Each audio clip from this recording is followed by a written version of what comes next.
Leah is amazing, and we're thrilled to welcome her back to the show. Leah, are you there? Hey y'all, how's it going? Hi, Leah. Good. How are you? I'm good. It's always my pleasure when I get to come on the show, and I think Karen's taken the show for the last 2 months, so I'm like, score, back on the We show. haven't seen you in a while. It's good to have you back. Thank you so much for having me. It's always such a pleasure. Talk to us a little bit about who you are. Yeah. Absolutely. So I'm Leah, as you guys might have gathered, and I'm a research coordinator here at the Center for Autism and Related Disorders. So what that means is I get to spend my day answering people's questions with empirical research. And so those questions come from our clinicians. Those questions come from our families. Sometimes those questions come from insurance providers. And we try our best to make sure that everyone has the most up-to-date research so that we're giving the best care we can to our families. And I also run studies and then also write up articles and papers as well, manuscripts that then get published to share the great work that CART is doing. So it's pretty cool. It's great. And then once a month, me or Karen, who's the head of research, gets to come on the show and talk about any questions that people had and give some research. Yay. So if people want, if there's somebody who's like, I heard about this research study that you guys did, and I want to know, like Shannon and Nancy don't understand it, what you can do, you guys, is you can write to me, Shannon at autism-live.com. Just put research in the topic and pose your questions. It could be, I want to know what's more research about this, that, or the other thing. And a lot of times what I do is I just forward it to Leah.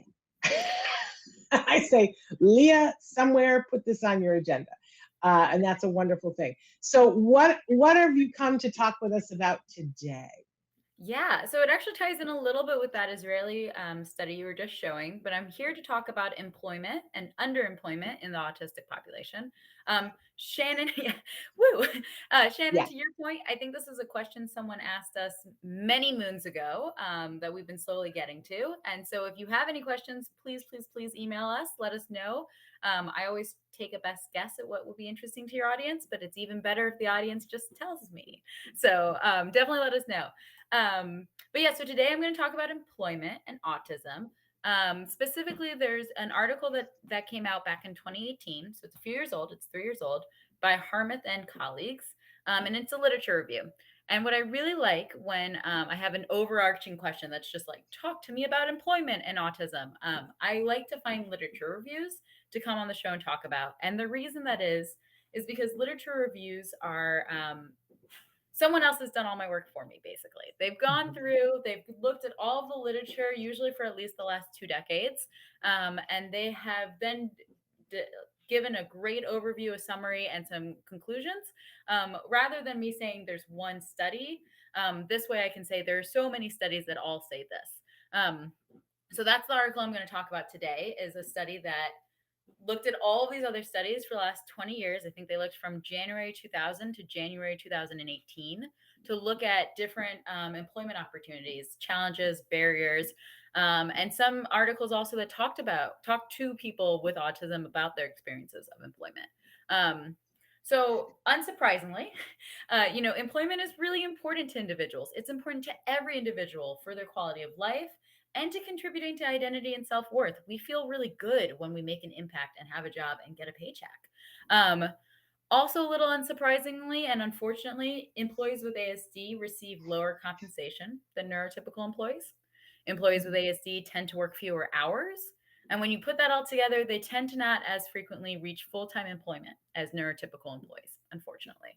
I'll also throw out, the literature as we're getting more into 2021, as we're having a better understanding of how females present with autism. There are more studies with females. Unfortunately, for the last 20 years, that's not so true with autism and employment. So a lot of these studies I'm going to talk about did not look at females. There just weren't that many studies with them. But as I go through, and I'll make the point, a lot of the things I'm about to say are just true for everyone, like neurotypical, individuals with autism, anyone basically. For example, one of the things I'll talk about is good job fit and the importance of good job fit. This is true for everyone. Good job fit is incredibly important for everyone. But I'll talk about that as we go through. But I just want to point that out, that women were not as included in this research, unfortunately. One of the really cool things from this article was that possessing insight into one's strengths and one's weaknesses was considered an important facilitator to maintaining and getting employment.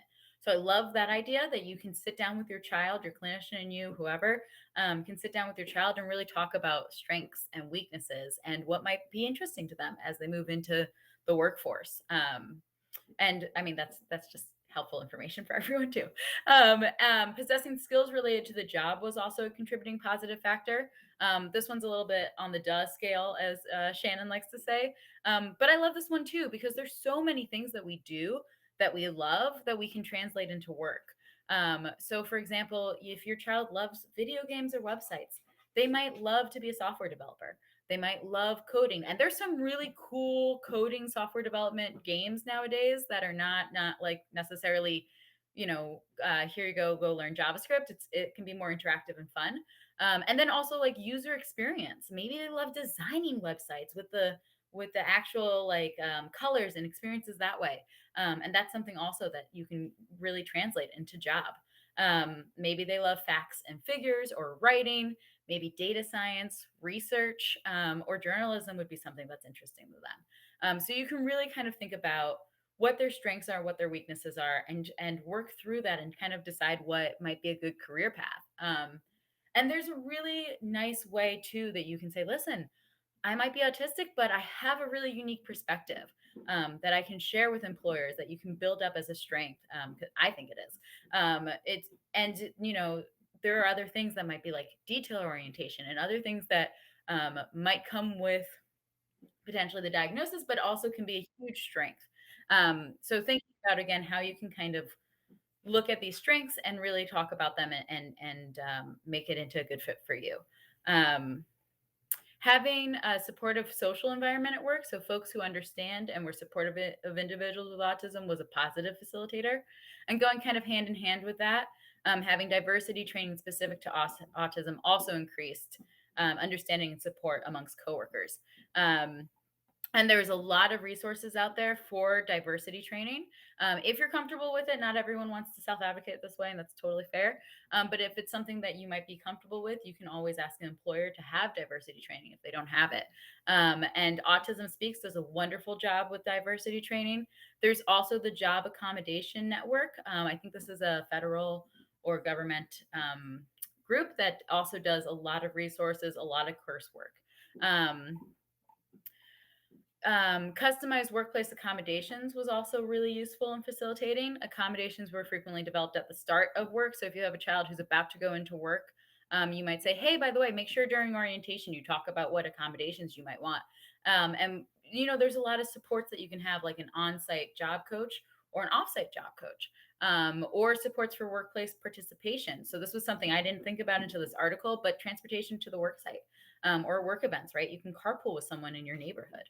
And on that note, again, when you need or want those additional supports, there's a lot of resources out there for individuals with autism. So Autism Speaks, again, has a number of resources. They have online courses, but then they also have an employment toolkit. I love this employment toolkit. I started writing down ideas for how to job search, and then the employment toolkit had everything I already said. So it was awesome. And it lists a number of items that you can work through and include while job searching, such as, create a LinkedIn. They have an autism employment network on LinkedIn that you can join. You might be able to talk to people who've already found jobs, who've done the job searching, anything like that. And then there's a lot of other things you can do once you get on LinkedIn, right? You can build up your resume. You can write up posts, like posts, comment posts, all these things that'll get you some traction and some transparency and everything else when you're trying to look for a job. And then also when I was looking this up, every state has a vocational rehabilitation agency. So they provide job and skills training and coaching. They also have a list of jobs to apply to as well. So a lot of resources there. And then, as I mentioned, good job fit was really important to consider. Thinking about your child or your employee's strengths, their interests, their preferences, and abilities. Unsurprising, poor job fit, not so great. Poor job fit was more likely to be an obstacle to workplace success. And again, this is true for everyone. This is all my friends who are in recruiting say 80% of the getting a job is cultural fit. If you have a good cultural fit, you're going to succeed at that group. So that's really important. Really, again, bringing it back to thinking about your strengths, and a good culture and a good fit there. And then talking about some barriers. So some barriers to finding employment: occupations that offered low wages, poor conditions, shortened hours, or no opportunities for growth are not likely to facilitate long term. Again, this is just true for everyone. That's not going to be great for anyone. Um, and challenges to finding employment also were lack of long term workplace support programs or access to those programs, a negative attitude of employers or coworkers, or job requiring social interactions that people weren't necessarily comfortable with. So if you don't like small talk, a customer service position might not be the best place for you. Though conversely, if you really love solving problems and people's problems, but don't necessarily want to do a face-to-face talk, you could maybe work at like a text call center. It's not a call center; it's just when you like respond to emails or iMessages. That might work for you well. So there's a lot of ways to kind of think about your strengths and your weaknesses and what might really fit for you. Um, Self advocacy is something that's really important, especially once you get into the workplace, and it's important for everyone. So this is really hard for everyone, right? Like going up to your boss and saying, "I deserve that promotion," is extremely challenging, but that's self advocacy. And so this is maybe something you can talk to your clinician and your child and practice scenarios. And those scenarios don't necessarily need to be workplace; they can just start at the beginning. Like I know I've worked with children for self advocacy, and it's simple. It's like during a board game, if someone cheats, speak up. Or if you're playing on the playground and a child does something that you don't like, speak up, right? And these are just good skill sets to have, and then you can kind of transition those into larger self advocacy that works in the workplace. Um, Time management is super important as well. This is also something you can work with your child and your clinicians and your child's teachers to kind of work on. You can use a schedule, use a timer, use a calendar. I know these are all things I've used also in my professional experience. And you can add items to your child's routine, similar to what you might find in a work environment. So you might give them a chore like taking out the trash that they have to do at a specific time and on a specific day, while they also balance the responsibilities of school, right? Similarly, when you're at work, you have something at a deadline, and you also have to balance being able to make breakfast or dinner or whatever life things that you need to do. And then finally, managing work related stress was also a big thing to kind of focus on. This is again really challenging for a lot of people, and so your clinician may be able to help provide stress mediation strategies here, and implement them, right? And again, you don't necessarily need to say this is something that we'll encounter at work, but you could say, listen, I know this homework is really challenging. Let's work on how to work on that stress. You can write down your feelings, you can write down your concerns, you can meditate, you can exercise. You can certainly take a walk. You can do that during work too. You can say, listen, I need 5 minutes. I'm going to pace and think, right? So these are all things that are kind of translatable as you go into the workforce, and things that you can certainly work on as you work with your clinician, while you work with your child. And I will also mention, for the self advocacy, I know this is something that was hard for a lot of parents. But if you feel it's comfortable and you feel like your child is able to do this, you can potentially transition your advocating for them in school to also their responsibility as well. That is very hard. So that is hard for everyone. But that is something that as you kind of work on those self advocacy skills, you can potentially transition them into these skill sets at school that then transitions and prepares them also for the workforce. And that's also things that they can then talk about in an interview, right? Oh, well, I really didn't like X. And so I had to go to the teacher and explain what I needed, and then etc. Which is challenging for everyone. This is like neurotypical. Everyone has a hard time with this. So something that's a really nice skill set to kind of develop as well as you go into the workforce. I will pause for breath and for Shannon and Nancy to bring in your own perspectives. Yes. I'm muted, so sorry about that. I'm loving all of this, Leah, and recently I have a friend who works in the Department of Vocal Rehabilitation, and she made a statement to me that has seared me to the very core of my being. She said, my job is all day long is that I help connect people who have varying levels and varying different types of different abilities to connect with work. And she said the thing that none of us understands is why we almost never have anyone cross our threshold or call us that says they're on the autism spectrum. That it's just this untapped resource that our community has not um, walked into. And since she said this to me, I've been saying to people, do you know about this? And did your kiddo participate? And I get everything from no, had no idea, to people saying, yes, in fact, my child, when they went to college, got $900 a month from the Department of Rehabilitation, Vocal Rehabilitation, to go to college because that's part of what they were doing for him. And I was like, where has this resource been that we've not been talking about this? So we're going to have her on the show sometime soon to talk about that.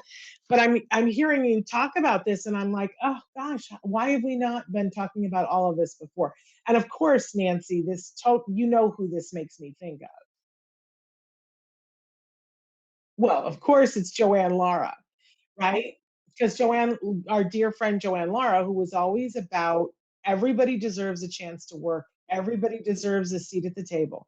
And of course, her book is a great resource. Her book is entitled Teaching Pre-Employment Skills to 14 to 17-year-olds. She hated that title. It was what the book publisher wanted her to do, because what she wanted to say was teaching job readiness to individuals on the spectrum. Didn't matter age, but the publisher wanted it to be a little bit broader.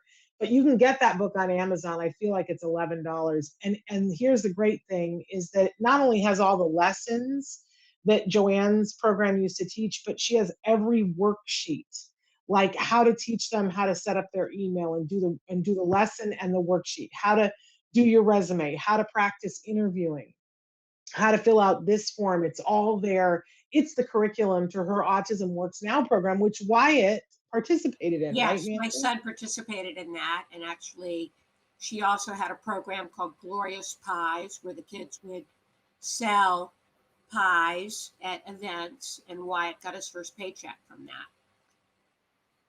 And the first paycheck, I've talked endlessly about how my son stood there and held his first paycheck ever and said to me, this changes everything. And I was like, what do you mean? And he said, the fact that I can do something and I can do it well and someone will pay me and then I can turn around and do something else with that money.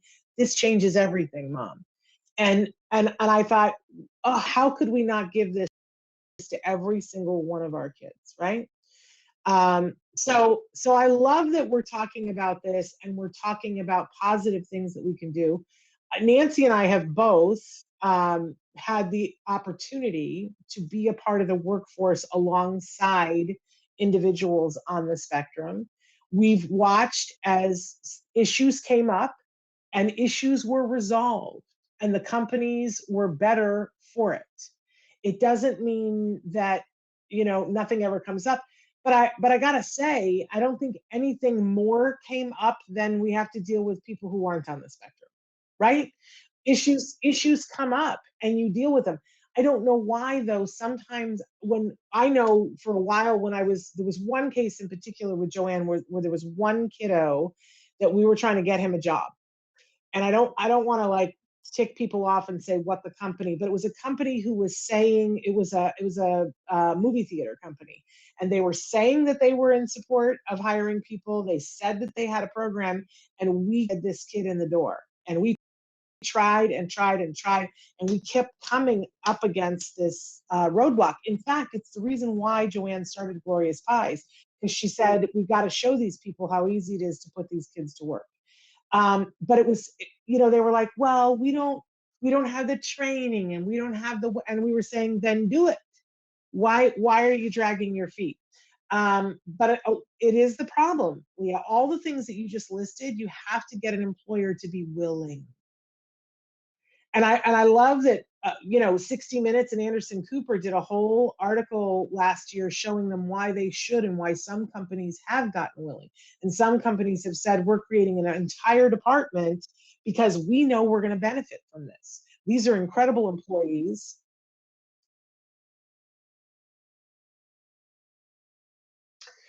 Yes, but that is a segment of our population, and that segment of our population has met a roadblock of having employment. So I think it's super important that we address that. However, it is not the only segment of our population, and every segment of our population deserves employment. You know who changed it for me? That were Because Joanne for years was my friend, and she would say everybody deserves a job. But I would meet parents who had adult children. They would go, "My child's never going to work. My child can't work. Like that's just not. Some people can't work." And I would go, "Oh, okay," and take the parents' point of view. And Joanne would say to me, "That's horse hockey. That kid needs a job." And I would go, "Yeah, but they're saying that the child can't, Joanne." And she would go, "No, it's because somebody hasn't taken the time to figure out exactly what you just said. What do they want to do? What's the good fit? Let's work on the culture of the company. Let's problem solve. Let's make adjustments. Let's teach them how to advocate." All the things you just listed. And Joanne would say, "We got to do that." And I was like, "Okay, Joanne, but I think there's some kids that maybe can't work." And then, who changed it for me, Nancy, was Zach. Um, and Zach, who is largely nonverbal, um, and I was asked to interview him, and it didn't even occur to me until later, like how do how do we even begin to interview somebody who's largely nonverbal? Didn't matter. I said to him, "What's your favorite part about working?" And he found words to say, "I like stocking shelves." And the way his body changed when he was talking to me about it, I was like, "Okay, I have been in the wrong on this. Everybody can work, and everybody deserves to work." And I watched Zach after that work, and it was a thing of beauty to behold.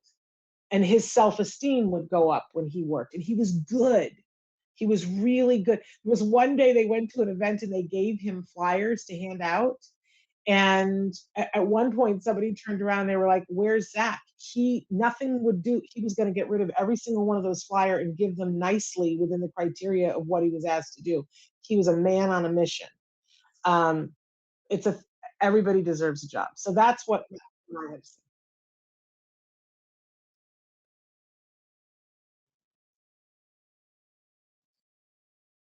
Yeah. And watching the group that would work at Glorious Pies. I started to say guys, but it wasn't all guys. There were several girls who worked on the team as well. I loved watching them set up. I loved watching them, you know, best customer service. If somebody came into the pop-up tent to have pie or coffee, man, they made sure that person had everything that they needed. There was no ignore. You know how sometimes you walk into a space and everybody's ignoring you? That never happened at Glorious Pies. I'm just saying and they were of a very varied. They had different skill sets when they would come in, and Joanne would teach them customer service, and I think they loved it. Absolutely loved it. So we need more things like that. So, if we want more information about the things that you were talking about, where do we find that Autism Speaks um, uh, thing that you were talking about, Leah? Yeah, Yeah, I can you mean, touch us on the Autism Speaks site and what that offers? yeah. So I literally just Googled because this article was fantastic, but I wanted to give real resources to y'all's audience members. So I think I just Googled like autism employment resources, and this immediately popped up. Autism Speaks has this whole thing. So I'm sure if you just Google Autism Speaks plus employment, it will like take you directly to their toolkit. It'll take you directly to their courses. So to Shannon's point, if you have a group of folks who are like, we don't have the training in place, no problem. There are people who already have that, and it's free for you. So you can always kind of say, we already have this in place that you can just watch. They also have a workplace inclusion now, which is called WIN, which connects job seekers with employers and creates welcoming workplaces for individuals. So I really like that. One, because I think it's connecting people. And then also it seems to be that if you're a company that's working with WIN, you're much more likely probably to already have a welcoming sense of community there for individuals with autism. Vocational rehab agency, again, I think you can just Google it and that'll show up. That was pretty easy to navigate when I was on there. They have pretty clear tabs. And I'm sure your next guest who actually works for that agency can probably talk more about that than me. And I think that's all of theirs. There's this LinkedIn, and they also for on Autism Speaks, when you went to the employment page, the LinkedIn site was just, you just clicked it and you signed into your LinkedIn and you're already directed there. So that was all super great. And I think you can just Google Autism Speaks plus employment and you'll get straight to the page. Amazing. Thank you so much for all this information, Leah. We're going to switch now because we've got somebody who's written in from Australia who's watching right now and can only watch for a few more minutes, and we want to address their question. You're welcome to stay if you want, Leah, but we're also excused if you want to go. Can I plug one more idea actually before? Yes, absolutely. So when I was a behavior technician at a high school, one of the things the teachers did was they had a coffee cart that we then took around to the school and to other teachers. I think it was specifically only teachers. I think some students tried to get coffee from us and we were like, no, thank you. But to the other teachers, we'd go around and we'd do the whole transaction. They would give us money. We would give them the coffee. And to Shannon, to your point, we had nonverbal kids who were helping us. We had verbal kids. We had every kind of folks, and they could all do it, and they all loved it. They loved pushing the cart. They loved talking to the people. They loved taking the money in that transaction. So that's also something that was super easy, especially like generally teachers have coffee already in their classrooms. So we just made an extra pot and put it in something and then took it out. So that's also an idea. If you're trying to get your children some experiences as they're in school, that's a great choice. And on that note, then I will take my leave, and I hope you fix the problem for the person in Australia. Thank you so much, Leah, for being with us. Thank you guys so much for having me.